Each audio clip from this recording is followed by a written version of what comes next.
Assalamualaikum warahmatullahi wabarakatuh. Selamat pagi. Pada kesempatan kali ini kalian akan mengikuti kegiatan MPLS secara online bagi siswa-siswi baru SMP Negeri 1 Babat tahun pelajaran 2020-2021. Walaupun pada kesempatan kali ini kalian mengikuti MPLS secara online, tetapi itu semua jangan membuat kalian bersedih dan berkecil hati. Tetap ikuti kegiatan MPLS ini dengan sebaik-baiknya. Mudah-mudahan nanti kalian akan mendapatkan ilmu yang manfaat dan bisa menjadi bekal kalian nanti untuk mengikuti pembelajaran di SMP Negeri 1 Babat ini sampai tuntas, lulus, dan sukses. Oke, untuk MPLS pada kesempatan kali ini kalian akan memperoleh materi tentang pengenalan kurikulum. Nah, tentunya kalian juga bertanya-tanya, kenapa kok harus belajar di rumah? Nah, ini alasannya ya, ada beberapa alasan kenapa kalian itu harus melaksanakan MPLS itu di rumah atau secara online. Jadi ada beberapa alasan di sini. Karena Kota Lamongan itu adalah masih zona merah. Jadi di daerah zona merah belum diperbolehkan untuk melaksanakan kegiatan pembelajaran tatap muka. Jadi harus melaksanakan pembelajaran dari rumah atau online. Alasan selanjutnya yaitu untuk mencegah kerumunan massa. Jadi kalian nanti supaya terhindar oleh wabah COVID, kalian harus mencegah kerumunan massa. Nah, itu alasan-alasannya ya.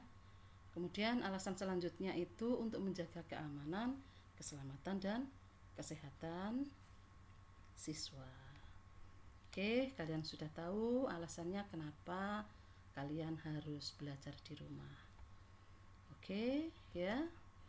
Lanjut. Nah, dasar pelaksanaan dari pembelajaran di rumah itu adalah atau PJJ, pembelajaran jarak jauh. Itu dasarnya yaitu yang pertama adalah SKB 4 Menteri, yaitu tentang panduan pembelajaran tahun ajaran 2020-2021 di masa pandemi COVID-19. Ya, dari SKB 4 Menteri tadi.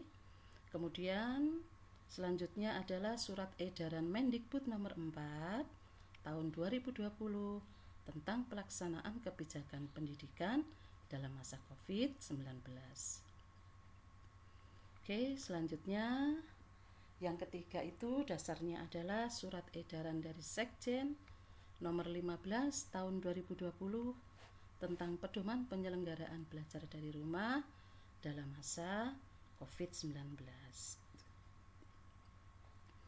Oke, selanjutnya dari SKB 4 Menteri tadi itu diputuskan bahwa di daerah zona hijau itu diperbolehkan tatap muka, tetapi dengan syarat-syarat tertentu.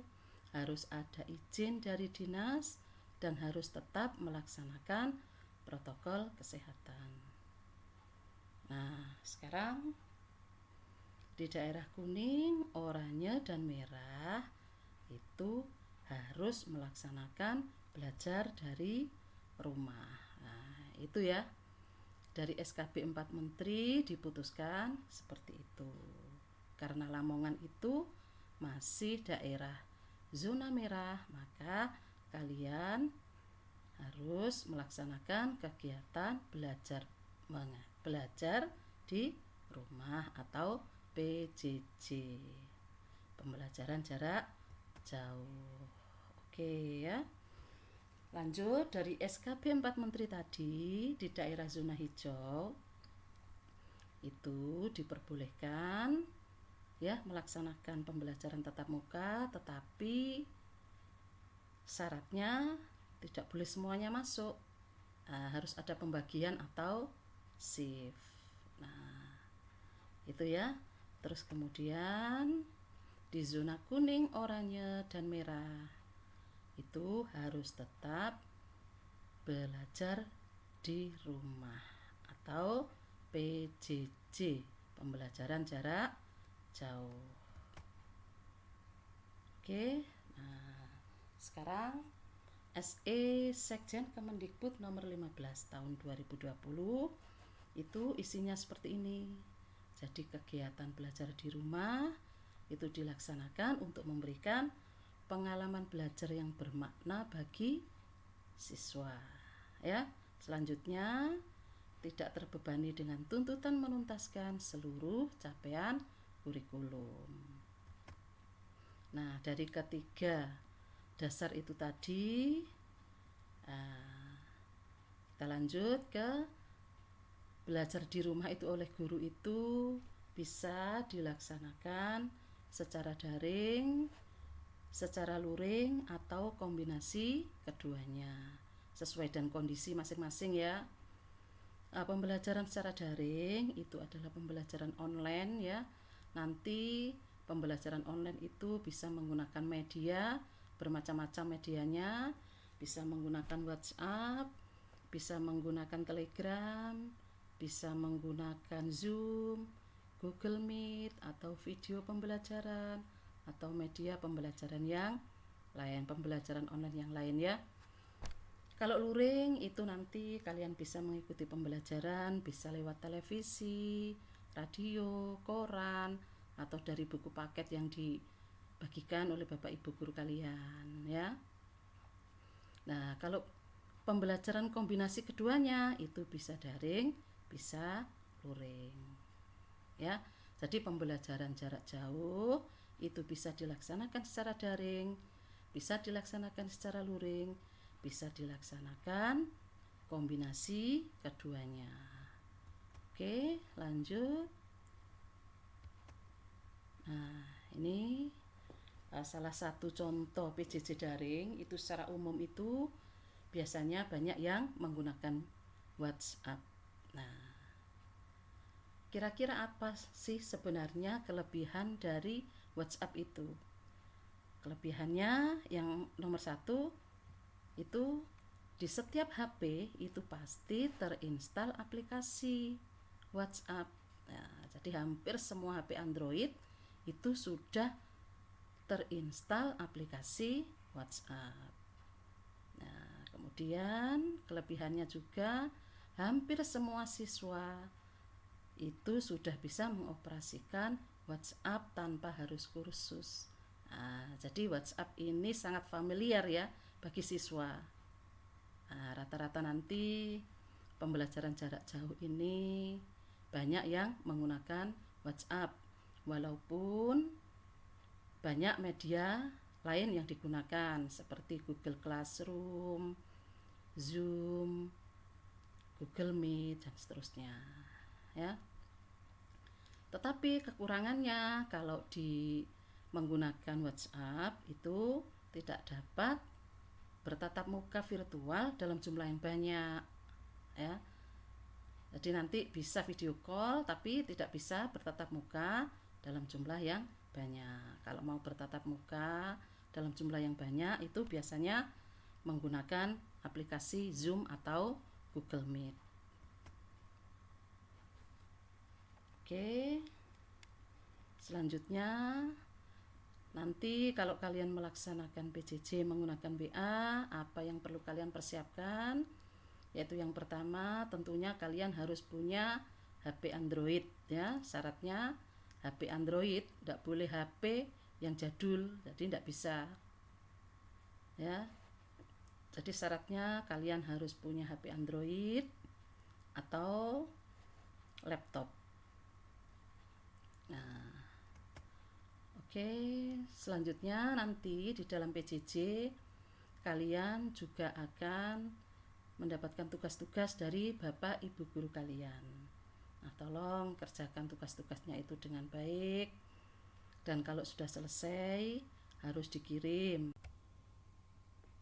Oke, Selanjutnya, apabila dimungkinkan nanti kondisinya itu new normal, kalian nanti akan melakukan kegiatan pembelajaran tatap muka. Nah, kira-kira apa saja yang harus kalian lakukan untuk memenuhi protokol kesehatan COVID-19 tersebut? Nah, tentunya kalian tidak asing lagi ya. Beberapa protokol kesehatan yang harus kalian lakukan, yaitu yang pertama adalah selalu menggunakan masker, sering cuci tangan dengan sabun dan menggunakan hand sanitizer, jaga jarak aman 1,5 sampai 2 meter, hindari kerumunan, perbanyak makan buah dan sayur, dan tentunya jaga kesehatan dengan berolahraga. Oke, selanjutnya pembelajaran pada masa seperti ini itu lebih ditekankan pada pembelajaran life skill. Nah, kira-kira apa pembelajaran life skill itu? Pembelajaran life skill itu adalah pembelajaran kecakapan hidup, di mana kalian nanti akan dibekali kecakapan untuk berani menghadapi problem hidup dan kehidupan dengan wajar tanpa merasa tertekan. Kemudian secara proaktif dan kreatif mencari serta menemukan solusi sehingga mampu mengatasi semua problem yang dihadapi. Jadi pada pendidikan life skill nanti kalian dipersiapkan untuk menjadi generasi yang tangguh, generasi yang kuat menghadapi persoalan-persoalan hidup dan bisa mengatasi permasalahan hidup secara arif dan bijaksana. Oke, selanjutnya, mengapa perlu life skill, pendidikan life skill itu diberikan? Nah, ini ya alasannya kenapa. Untuk menjadi orang yang sukses itu kalian harus mempunyai sifat-sifat yang disiplin, jujur, amanah, cerdas, sehat, bugar, bekerja keras, pandai mencari dan memanfaatkan peluang, mampu bekerja sama dengan orang lain, dan berani mengambil keputusan. Kalau kalian mempunyai kecakapan hidup seperti itu, insya Allah kalian akan menjadi orang-orang yang sukses. Nah, itu tadi kenapa perlu diberikan pendidikan life skill atau kecakapan hidup. Oke, beberapa pendidikan life skill itu dibagi menjadi beberapa, yaitu self awareness skill, yaitu kesadaran sebagai makhluk hidup, kesadaran akan eksistensi diri, kesadaran akan potensi diri. Ya, kemudian selanjutnya thinking skill itu apa? Nah, contohnya kecakapan thinking skill itu adalah kecakapan menggali informasi, kecakapan mengolah informasi, kecakapan mengambil keputusan, kecakapan memecahkan masalah. Nah, selanjutnya adalah social skill. Nah, social skill itu adalah kecakapan komunikasi lisan, kecakapan komunikasi tertulis, kecakapan bekerja sama. Oke, sekarang academic skill itu apa? Academic skill itu kecakapan mengidentifikasi variabel, kecakapan menghubungkan variabel, kecakapan merumuskan hipotesis, kecakapan melaksanakan penelitian. Nah, vocational skill itu apa? Vocational skill itu biasanya sering disebut sebagai kecakapan kejuruan. Nah, kecakapan kejuruan ini biasanya itu di bidang-bidang permesinan, elektro, tata boga, dan seterusnya. Oke, selanjutnya kalian akan memperoleh struktur kurikulum SMP Negeri 1 Babat. Nah, kalian nanti dalam belajar akan memperoleh 12 mapel ya, di mana mapel BK dan TI itu termasuk mapel bimbingan ya, tapi tetap masuk kelas. Oke, untuk 12 mapel itu diklasifikasikan menjadi A dan B. Nah, kelompok A itu termasuk pendidikan agama, pendidikan kewarganegaraan, bahasa Indonesia, matematika, bahasa Inggris, IPA, IPS, seni budaya, penjas orkes, prakarya ya. Yang kelompok B itu adalah muatan lokal. Muatan lokal itu bahasa Jawa, bahasa Arab, BK dan TI. Selain itu juga kalian akan mendapatkan pendidikan karakter. Nah, pendidikan karakter itu nanti kalian akan mendapatkan tahfidzul Quran atau hafalan Quran yang bekerja sama dengan Pondok Langitan.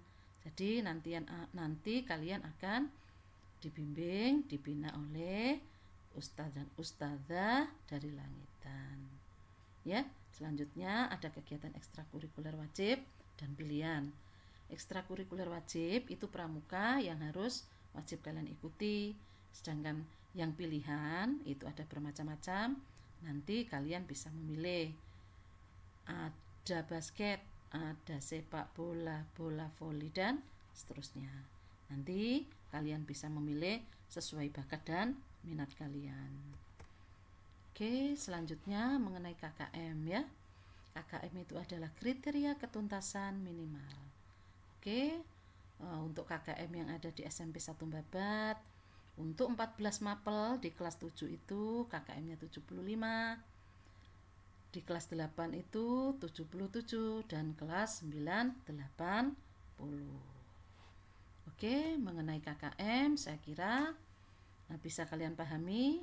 Kemudian ini yang terakhir adalah jadwal pembelajaran online. Nah, dalam 1 minggu kalian nanti akan mendapatkan 14 mapel. Yang 1 mapel itu mengaji.